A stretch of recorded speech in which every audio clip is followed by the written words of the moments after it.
Alrighty, A pushers. So I'm going to go over the modified DBQ rubric.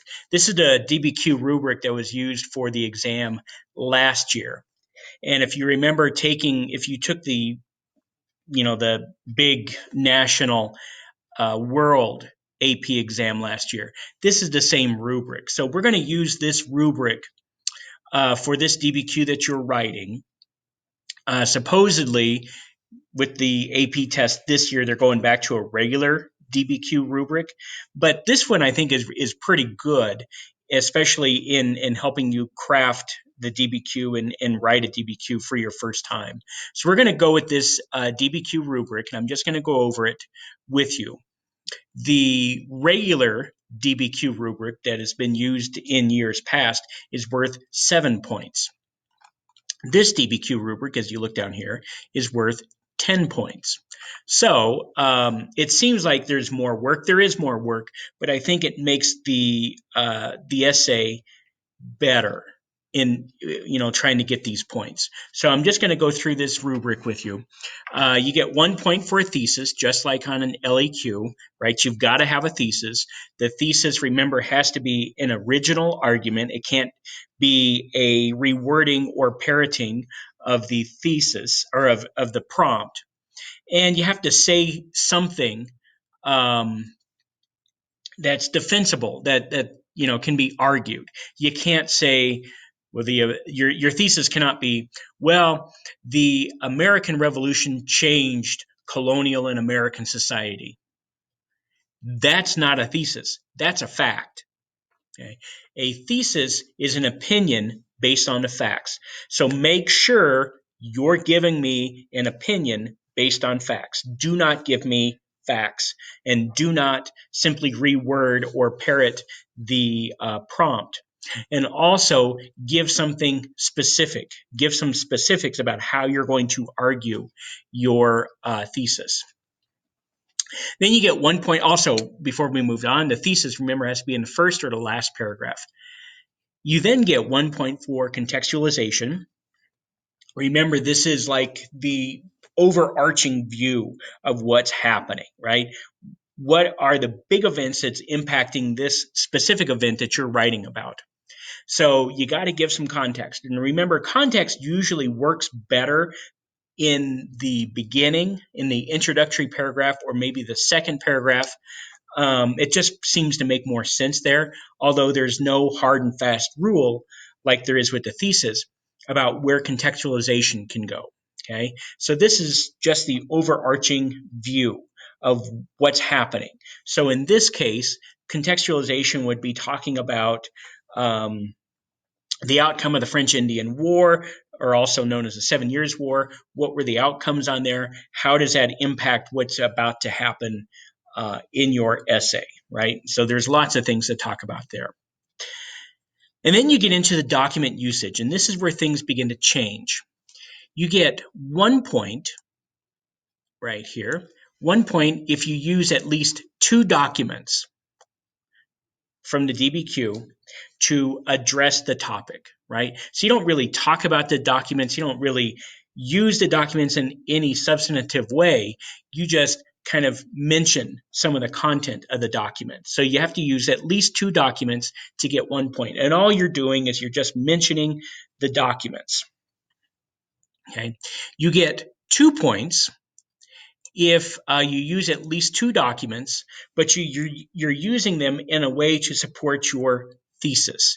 You're using the evidence from the documents to support your argument. So you get 1 point for just mentioning 2 documents. And it has to be, in mentioning, I don't mean like you just mention the title or something like that. Like you're actually talking about stuff that's going on in the document.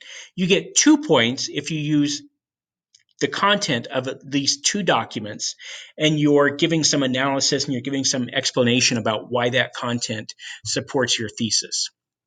You get 3 points then if you use at least 4 documents. Okay, so you're given, I think there's 6 documents. You use at least 4 of the documents to support your argument. Or excuse me, I think you get 5 documents. So you're using all but 1 of the documents. And you're using the content from that document as evidence to explain how it's supporting your thesis.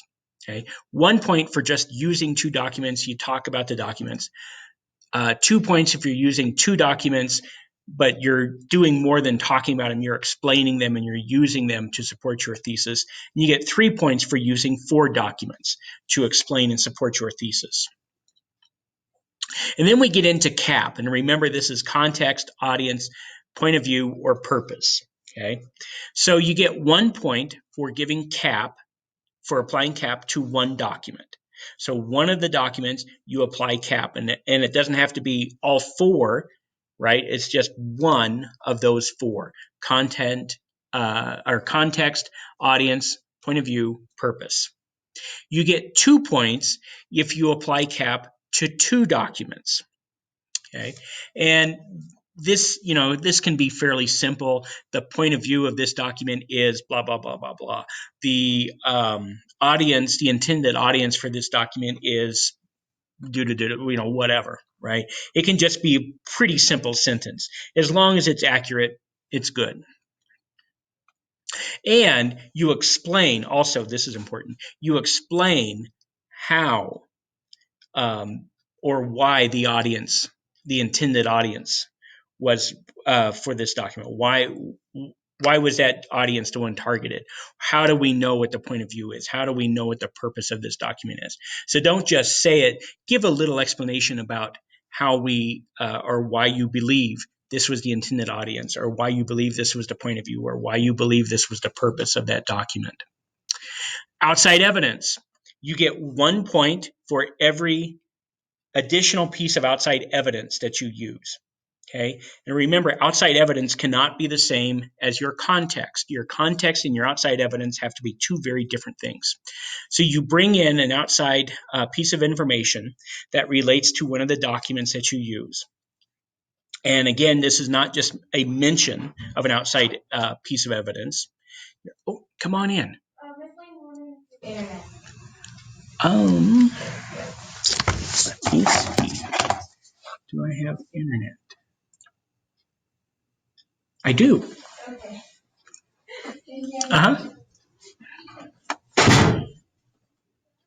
So for outside evidence, you're not just mentioning it, you're explaining what this outside evidence is. So you get 1 point for 1 piece of additional information. You get 2 points if you bring in 2 pieces of outside evidence that relate to the documents that you're using. And again, you're explaining what those pieces of evidence are. You're not just mentioning them and then moving on. You're explaining those outside points.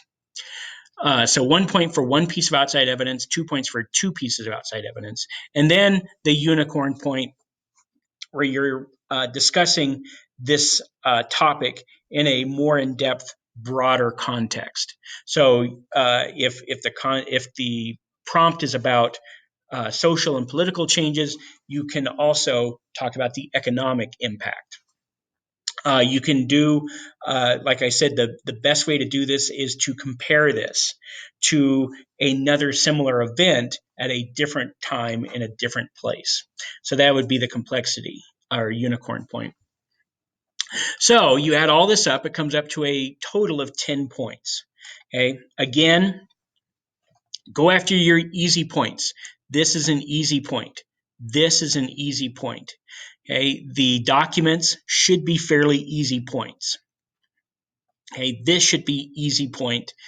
Outside evidence, maybe not as easy, but these documents here, these points here are pretty easy. This is 1, 2. You can get 3 points here. Should be pretty easy to get 3 points there. So that's 5. You got half of the points. 6, 7 points out of 10. That's a pretty good score on an AP essay. So there you go. That's the DBQ rubric that we'll be using to grade this DBQ.